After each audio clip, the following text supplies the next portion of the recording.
This is BrainScratch Commentaries, and today we're going to be bringing you one of the very few reasons left to turn your Wii U on. It's Pikmin 3. This game came out 7 years ago. What, two other games for the Wii There's really nothing left. Everything's been ported. There's some old Fire Emblems on it. I mean... Yeah, on the Virtual Console, I guess. Yeah, I mean, when I say turn on the Wii U, I usually refer to as turn the Wii U on to play Wii U games, because it is a very good Wii with a very convenient HDMI port. It also in the back. It also emulates a very precious few DS games on a console, which is nice. Yeah. If only they gave a shit about the Virtual Console. Man. But I'm gonna say, going back to replay this game, I mean, I really enjoy it. This is one of my favorite games to come out within the last 10 years, but I do not miss the Gamepad, at all. Oh, that chunky thing. It depends. Thankfully, you play this game mostly with the Wii Remote and Nunchuck, so you don't really have to deal with it too much. But, oh man, I love this stupid pun. And also how one of the planets they searched is literally a potato. Well, you know. So yeah, this game was, I think, literally the only game anybody was interested when they first announced the Wii U, because that was a train wreck. I remember... Because it was a sequel to a well-established 2 games. Yeah, but it's there was familiarity. It was also the only launch window game that used the Gamepad in any decent way. Yeah, but I'm trying to think, they announced a couple of games, and just nobody was excited for any of them, except for this one, which, I mean, to be fair... we were literally we couldn't be excited for New Mario U because we were getting a 2D Mario game literally 4 months before that. Yeah, and there was... Nintendo Land's fine. Nintendo Land's... It's a tech demo. It's a tech demo, but it's it's not the kind of game people get excited for. But this... I remember this was really exciting because it had been 9 years since Pikmin 2 came out. And also, they had announced that Pikmin 3 was in development 2008. That E3 was also a train wreck, but they had said Pikmin 3 exists, and they had a sketch of Skyward Sword or something, and those were the only two redeeming things about that E3, and they weren't technically even in the press conference for Nintendo. So that was sad. But yeah. So looking back at the Wii U launch, there was really nothing to get excited there about. was not at all. It was a bad time. But yeah, so the Pikmin fans were kind of in a weird space where they knew that a Pikmin 3 was coming. It just had no real signs of life. Speaking of, isn't it great that Pikmin 4 is almost finished? It's been almost finished since 2015. That's amazing. Wait, are we not playing as Olimar this time? Oh, no. Olimar is in the game. He's only playable in multiplayer, and he's more of a story point. This game, you play as Alf, Brittany, and Charlie, which is also a cute pun. But yeah, so instead of Pikmin 2's 2 playable characters, you actually have 3 this time. They really want to focus on the multitasking in this game. Yeah, it's interesting. Pikmin 3 is a very, very good game. I like it a lot. Having gone back and replayed it for this commentary, I still think if I had to pick just one of the 3 games, I would probably pick the first one. But that's not to really say anything bad about Pikmin 3. I still think it's a phenomenal game. First off, even though it obviously has aged a bit, considering that it is 7 years old at this point, it still looks pretty damn good, and was one of the first real graphical showcases of what the Wii U could do, to me. Well, it's also one of those, better or worse, it was Nintendo's first HD console, so it kind of naturally is going to look better than anything they had made at the time. That's true, yes. And, I mean, I'm not super familiar with what the 360 and PS3 were really doing around this time. I believe when this game came out, the PS4 and Xbox 360 had literally just came out.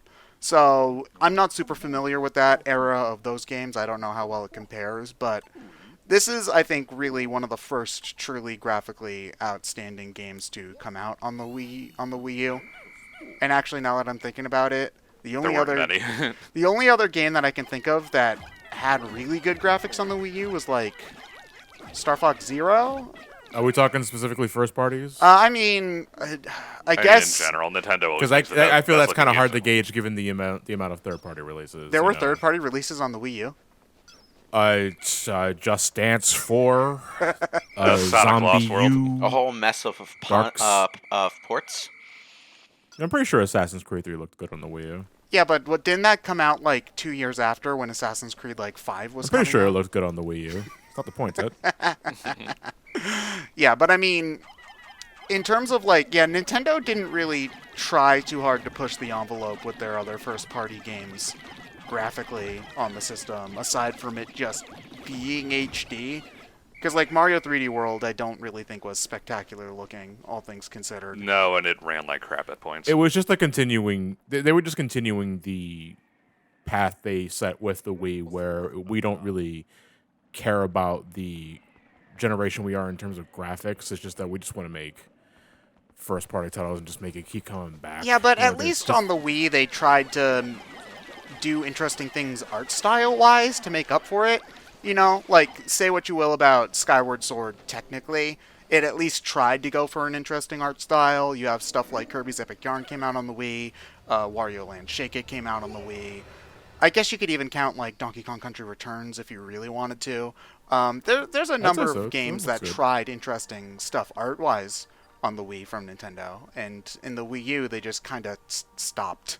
So This is the era in which they standardized their what I call their 3 art styles. Their nice looking cartoony stuff like this game where characters and all the stuff is very cartoony, but you have some nice looking stuff in here like water and plants and stuff every now and again. yeah, the environments are pretty realistic, but all the characters are cartoony. Yeah, you have your arts and crafts, which they haven't stopped. Oh yeah. I guess Kirby's Canvas Curse, whatever the sequel to that on Wii U, that had an interesting art style.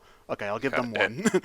And then you kind of have their not cel shaded look, which is Zelda, and we want to have a more mature looking game, but we don't want to actually try with realistic graphics games.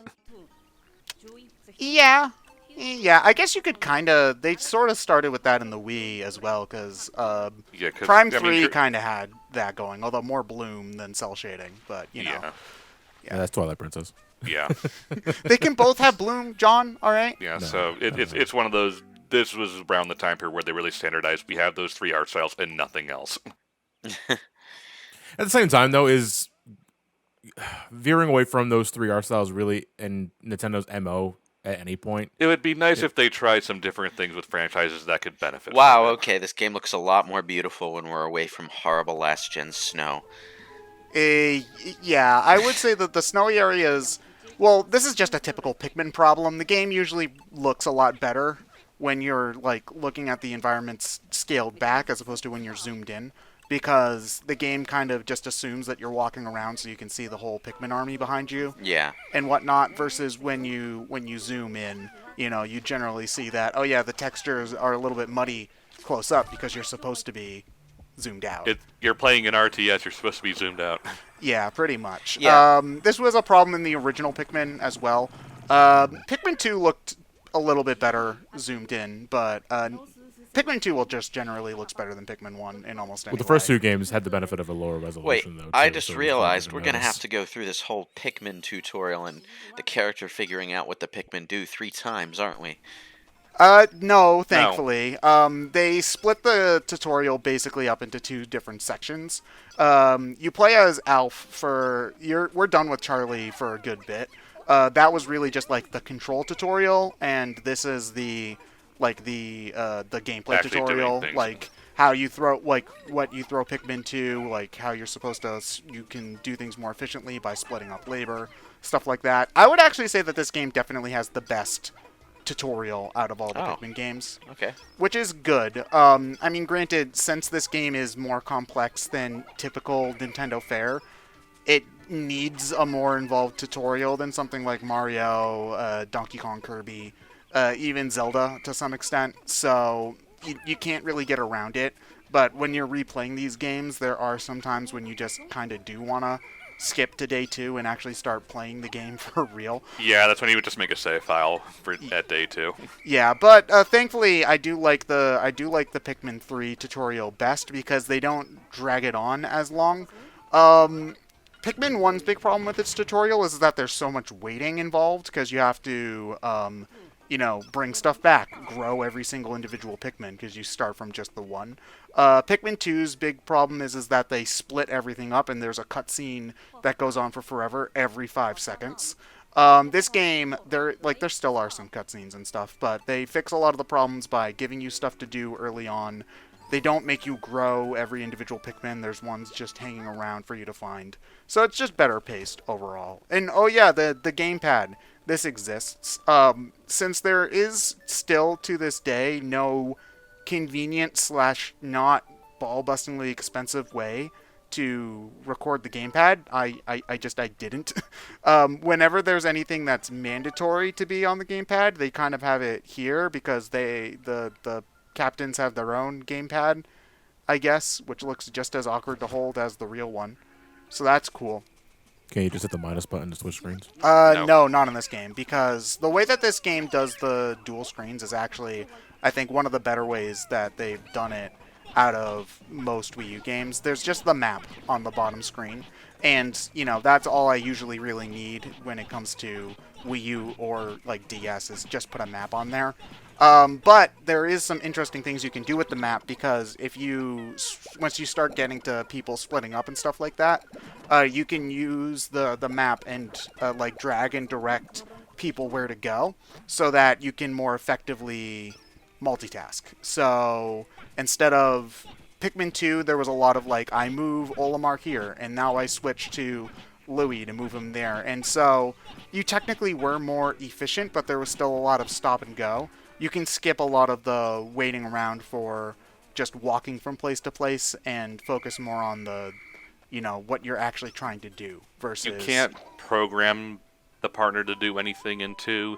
Here, if you drag them to, the little plates to build the bridge, if you drag them there, they'll automatically know what to do. Yeah, and I think they still will, try to avoid enemies and not die, but if they run into something big, they will kind of freak out, and you are expected to switch to them and, deal with it.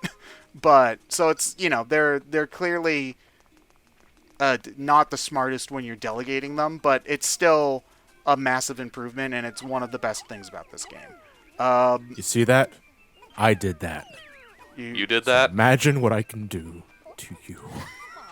Now get the 5 token. Alright, any second now. Come on, you can do it. There we go, yeah. Yay. Token number 5. What the hell is 7/5? More than 5/5? Let see, 1/1 I get. I'm good at math. Are you? No, I'm not. Actually, 7/5 just means 1 2/5.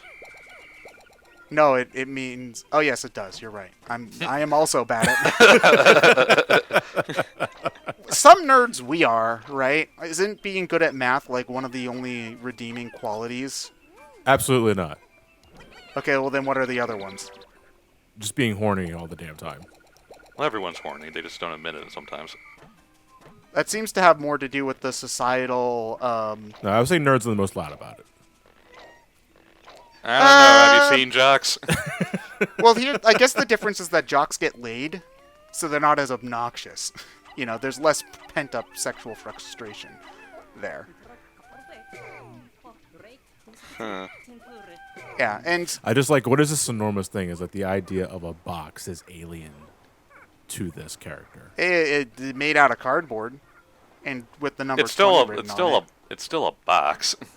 Did someone drop look. their SD card? It's hard to imagine a spacefaring race has gotten that far without inventing boxes. Hey man, you never know. All right, but yes, Olimar left his SD cards lying around, so you pick them up and then you get his thoughts on stuff and also little tutorial tips and things like that. But yeah, they literally call them data files, so I like to imagine that somehow he dropped a physical PDF on the ground somewhere, and I have no idea how that's possible, but he did it. Good for him. I like to imagine how that Alamar kept everything on flash keys, but he lost his flash keys every day, so he always had to mail order in new ones in bulk. I Sounds mean, expensive. he's a pretty reckless asshole, so I guess that Yeah, makes sense. in this game, Alamar's played as kind of a dickhead. Well, not really so much of a dickhead, just more like he's kind of clueless. And I mean, granted, this is the third time he crashed his ship into a planet, so Well, into the same planet. into the same planet, yeah. So the fact that this man drives a ship for a living is actually concerning when you think about his To be his a record. smidge fair, the Hakatations are portrayed as being really stupid. Yeah. Yeah. I mean, granted, these guys, they're from Kopai. They're no better. They're literally too stupid to not eat all Eat the all food their on food. on their planet. You ate my only food. No. Now I'm gonna starve. Wait, is that why they're here? Yeah, they're Yes. on their food because they ate all the food on their original planet, so they're going to a different They planet. they to literally find forgot how to they literally forgot how to farm. Yes. Yeah, so they need to go and find the different fruit on the planet. On post-apocalyptic Earth. Yeah, Wait, and so then did they also eat all of their game species to extinction too? They Uh, only eat fruit juice. yeah, they eat fruit. They eat fruit juice. They mention in one of the dialogue pieces later in the game that if they were just less picky, they could eat vegetables if they wanted to, but Oh. they don't. So they don't. Okay. Yeah, so this is one thing I actually really like about this game. Pikmin 2, to give it credit, because I know, lol, Pikmin 2 bad is the meme here, but Pikmin 2 was very funny. Like, the writing in that game was very entertaining, the ship in particular, but there wasn't really a lot of dialogue, just the ship talking at you.